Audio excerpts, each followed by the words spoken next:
ने कहा, इसको अनमोल बताया, इतना कीमती बताया इसको, इसलिए नीति में एक वचन आया,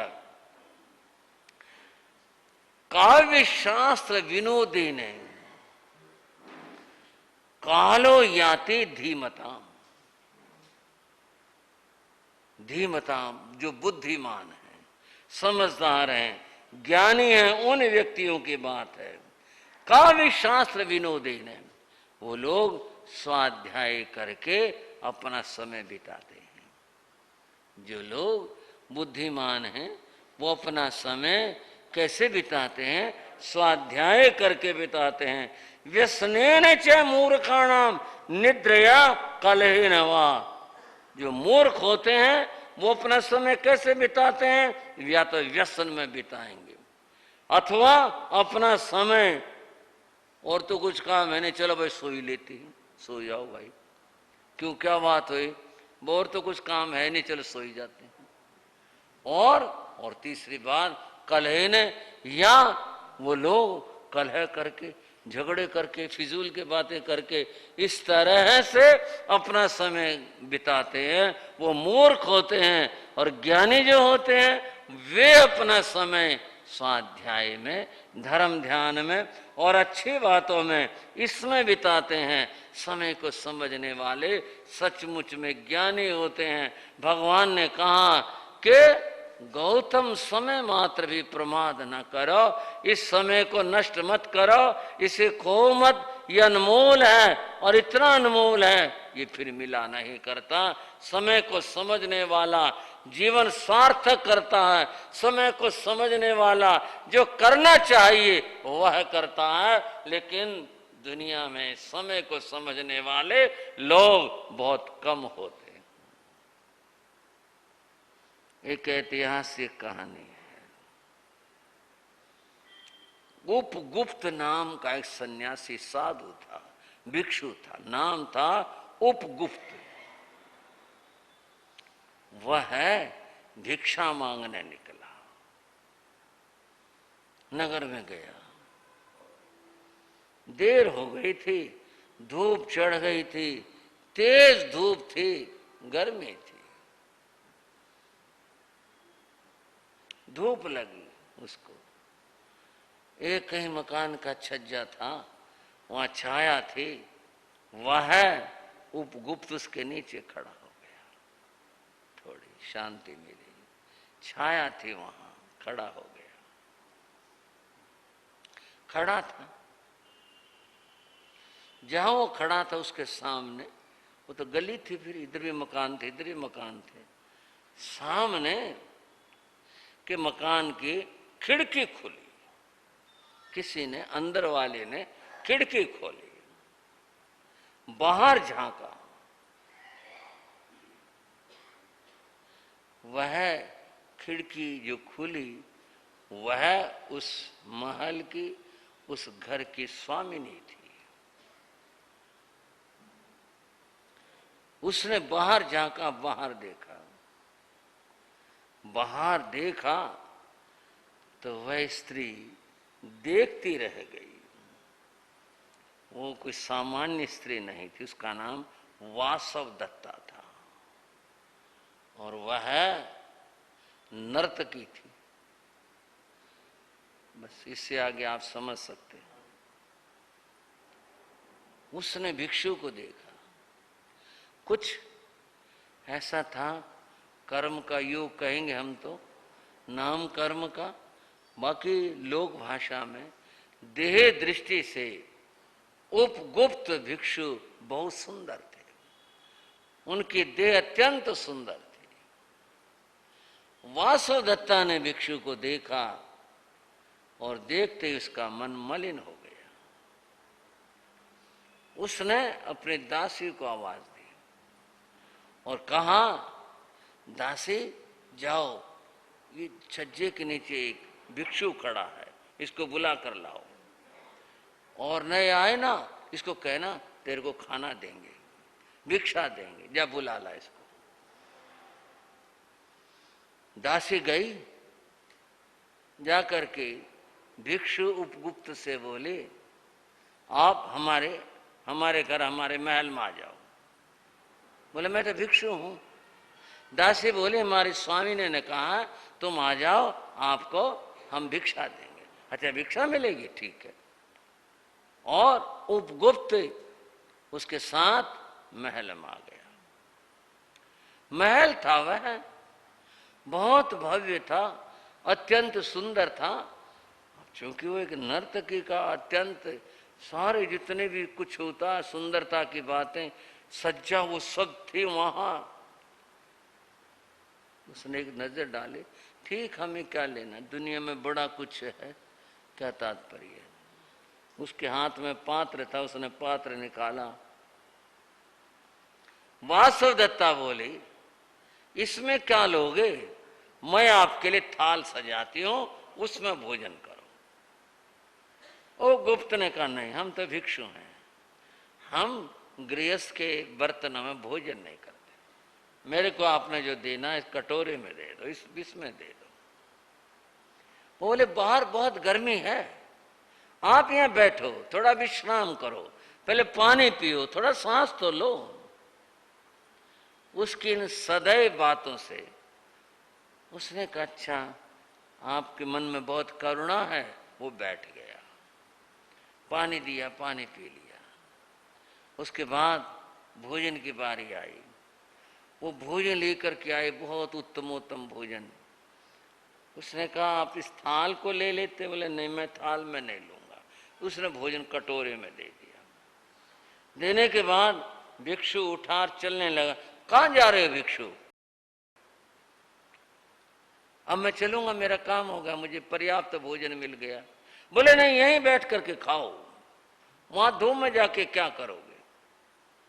उसने सब देखा, उसे ठीक नहीं लगा। उसे लगा कि यहाँ तो संसार है, राग है, यहाँ रहना बैठना ठीक नहीं है। बोला नहीं, मैं तो अपने गुरु के पास जाऊंगा, मैं यहाँ नहीं बैठूंगा। वो बोले रुको।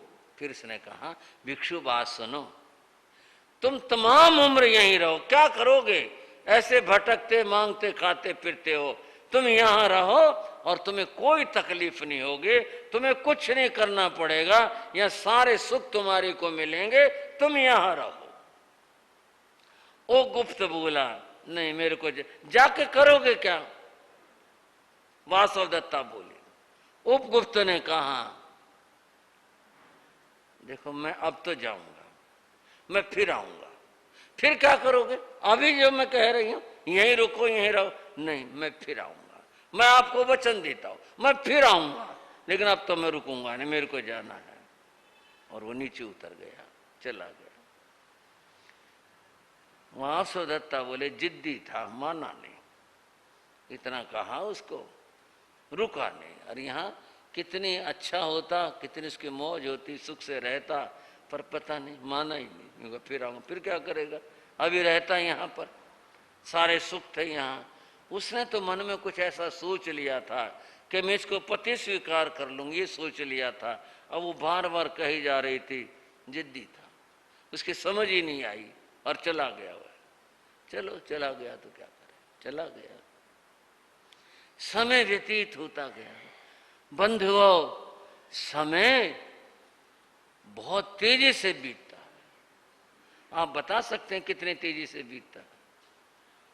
और चीजों की तो गति समय से मापी जाती है, और समय की गति किससे मापे? और चीजों की गति तो माप लें कि भी कितना समय लगा, इतना समय लगा। और समय कितने तेजी से चल रहा है, कितने तेजी से बीत रहा है, इसका कोई अनुमान, इसका अनुमान बड़ा मुश्किल है। वैज्ञानिकों ने जो बात बताई वो ये बताई, सबसे तेज दुनिया में, संसार में प्रकाश की गति है। किसकी गति है?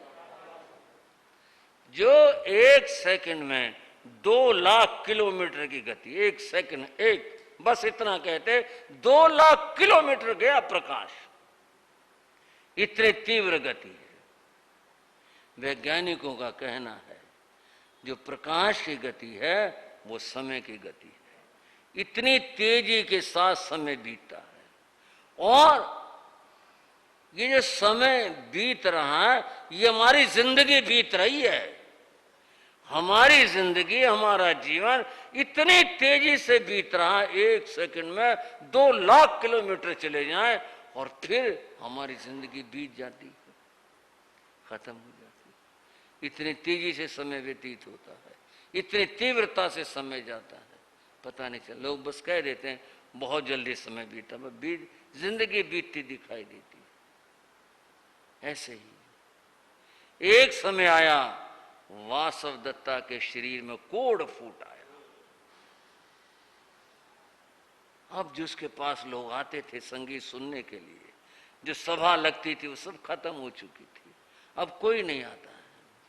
और ये बात शिकायत होती राजा तक पहुंची कि एक नर्तकी को, वासव दत्ता को कोढ़ हो गया और वो ये बीमारी फैलाएगी नगर में। राजा को पता चला तो उसको नगर निर्वासित कर दिया, जाओ शहर से निकल जाओ। शहर से निकाल दी गई। कहां जाए, किसके घर जाए, कौन रखे उसे? पहली बात कोढ़ हो गया उसको। दूसरी बात यह है कि भाई वो नर्तकी थी, कौन रखने लगा, कहाँ जाए? उसे कोई ठिकाना दिखाई नहीं दिया। तो वह नगर के बाहर पेड़ के नीचे पड़ी रहती। लोग जो कभी उसके पांव में स्वर्ण मुद्रा चढ़ाया करते थे, अब रोटी का टुकड़ा डाल जाते। रोटी देना और एक टुकड़ा डालना, टुकड़ा डाल जाते थे। और वो बेचारी आंसू के घूंट के साथ वो टुकड़ा खा लेते। ऐसा भी जिंदगी में दिन आए क्या? इतने बुरे दिन आए क्या? ऐसी स्थिति। मक्खियां भिन भिनाती। जहां उसकी सेवा में दासियां थी, अब कोई नहीं, क्योंकि वो जितना धन संपदा थी वो वहीं रह गई।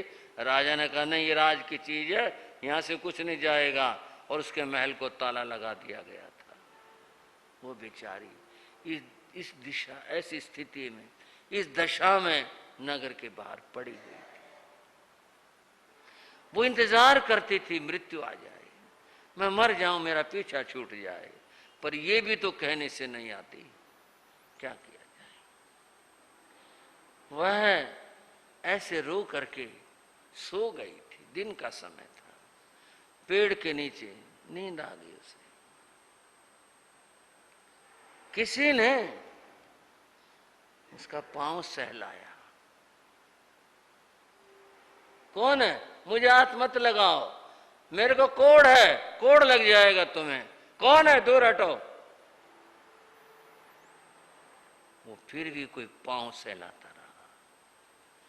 उसने मुंह से कपड़ा हटा के देखा, एक भिक्षु था। उसे याद आ गया वो समय। वासव दत्ता बोली, तुम बहुत देर से आए हो, तुम बहुत देर से आए हो। भिक्षु ने, उपगुप्त ने कहा, बहन मैंने वादा किया था मैं आऊंगा, मैं ठीक समय पर आया हूं। अब आपको मेरी जरूरत है, अब मैं आपकी सेवा करूंगा। मैंने सुना था तुम बीमार हो, मैं औषध लाया हूं, मैं तुम्हें लगाऊंगा, मैं तुम्हारी सेवा करूंगा, मैं मांग कर लाऊंगा और तुम्हें पहले खिलाऊंगा, बाद में मैं खाऊंगा। वो रो पड़ी। उपगुप्त ने उसके जख्मों पर, कोढ़ फूटे शरीर पर दवा लगाई और वह नगर में जाता, भिक्षा मांग कर लाता और ला करके पहले कहा, बहन तुम खाओगे और बाद में मैं खाऊंगा। सेवा से, दवा से उसके जख्म ठीक होने लगे थे। अब उसे पेट भर के खाना भी मिलने लगा था। लोगों को पता चला, और उपगुप्त भिक्षु ये इतना मान्य और उसकी सेवा करता है ये। कई लोगों ने तो मना किया, कईयों ने धन्य कहा, अरे कमाल है, कोढ़ ग्रस्त की सेवा करता है ये, कईयों ने ये कहा। कई लोगों ने पूछा, आखिर तुम ये सब क्यों कर रहे हो? उसने कहा, यही समय है, बंधुओं, अब कहने के तो और कितना कह लूं, बात पूरी हो रही है। खड़म जान है पंडिये, जो क्षण को समय को जानता है वह कौन होता है? वो ज्ञानी होता है। उसने समय को समझा, ये समय है अब इसकी सेवा करने का। तब वहां रहने का समय नहीं था, वो समय उपयुक्त नहीं था, अब ये समय था। वासव दत्ता स्वस्थ हो गई और स्वस्थ होने के बाद में उसने बौद्ध धर्म में दीक्षा ली और उसका बड़ा नाम हुआ। बंधुओं, समय को जानने वाला बहुत ज्ञानी होता है। समय को समझो, समय बीता जा रहा है और याद रखो, यह जो कुछ है करने का, जिस पल किया जाता है उस फल वो पूर्ण भी होता है। केवल एक कर्म दल की बात नहीं, सारी क्रियाओं की बात है। जो इसे समझे, इसे जाने, इस तत्व से, इस सूत्र से अपने जीवन को जो कुछ बनाए और कुछ कार्य करे, 10 कदम चलने वाला मंजिल पर पहुंचता है और जो नहीं चलता है बंधुओं, वो फिर कहीं पहुंच नहीं पाता। चलो कुछ करो, जीवन के अंदर धर्म ध्यान करो, सामायिक करो, भगवान की वाणी सुनो, कुछ करो, कहीं पहुंचेंगे किसी लक्ष्य के ऊपर। चर्चा को विराम दे रहा हूं, मिलकर बोलेंगे। जिन शासन गौरव गाते हैं, जिन शासन